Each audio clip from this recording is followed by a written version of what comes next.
झारखंड के विभिन्न क्षेत्रों में एडमोल साइन कंपनी की वेब सीरीज AK-47 फिल्म की शूटिंग करीब 20% पूरी हो गई थी। इस फिल्म की शूटिंग के लिए झारखंड फिल्म नीति 2015 के तहत जो कमेटी बनाई गई थी, उससे यह परमिशन लेकर विभिन्न क्षेत्रों में शूट भी किया गया था। लेकिन Jharkhand film line producer Jairam Mahato का कहना है कि 30% शूटिंग होने के बाद जहां मुझे फिल्म शूट करना था, खास करके कॉलेज में, वो हमें शूटिंग की परमिशन नहीं दी गई।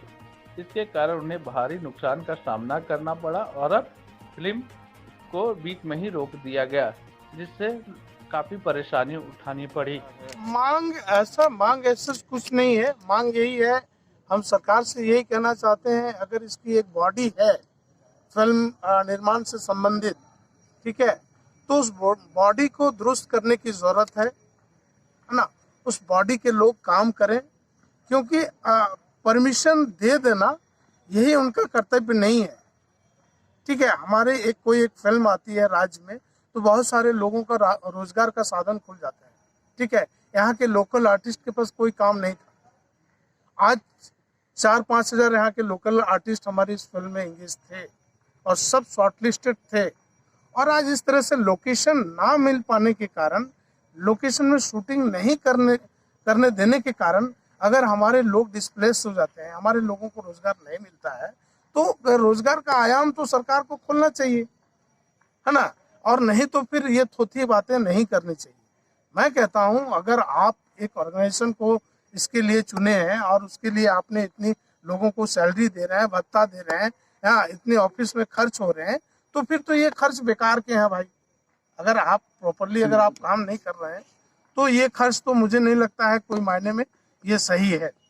तो सिर्फ दिखाने के लिए नहीं होना चाहिए और सफेद हाथी पोसने के लिए नहीं होना चाहिए। अगर हमारे पास वाकई में है ऑर्गेनाइजेशन, संस्थान, तो उसको बहुत मजबूत करने की आवश्यकता है, और नहीं तो फिर झूठी बातें नहीं करनी चाहिए। जहाँ तक हमको लगता है, आज एक फिल्म वापस गई है, और एक फिल्म लाने के लिए एक लाइन प्रोड्यूसर को बहुत मेहनत करना पड़ता है, किन किन बातों का कमिटमेंट करना पड़ता है। चूंकि सरकार ऑलरेडी कमिटमेंट की है, उसके आधार पर लाइन प्रोड्यूसर कमिटमेंट करता है। लाइन प्रोड्यूसर कोई अपना कमिटमेंट नहीं करता है कि मैं आपको सब कुछ करा दूंगा, नहीं। सरकार की इंफ्रास्ट्रक्चर है, वो सरकार से लाइन प्रोड्यूसर या और भी जो लोग हैं वो उम्मीद करते हैं कि वो इजीली हमको मिल जाए, ना कि हमको चप्पल घिसना पड़े। कई बार तो ऐसा हुआ है कि मुझे जा करके ऐसे भी हुआ है, पूरे यूनिट के लोग हमारे श्यामा प्रसाद विश्वविद्यालय गए, गड़गड़ाए, लोगों को कहा, कन्विंस किया, अगर जरूरत पड़ी तो उसके लिए हमने फंड की भी व्यवस्था की और फंड भी देने की बात थी।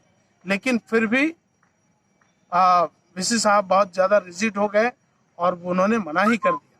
तो हमारा क्या होता है कि हम एक दिन भी यूनिट को नहीं बैठा के रख सकते हैं। एक दिन बैठाने का मतलब है 30 से 25 लाख का खर्चा, क्योंकि हमारे सारे इक्विपमेंट चलते हैं, हमारे लोग चलते हैं, जिनको हमें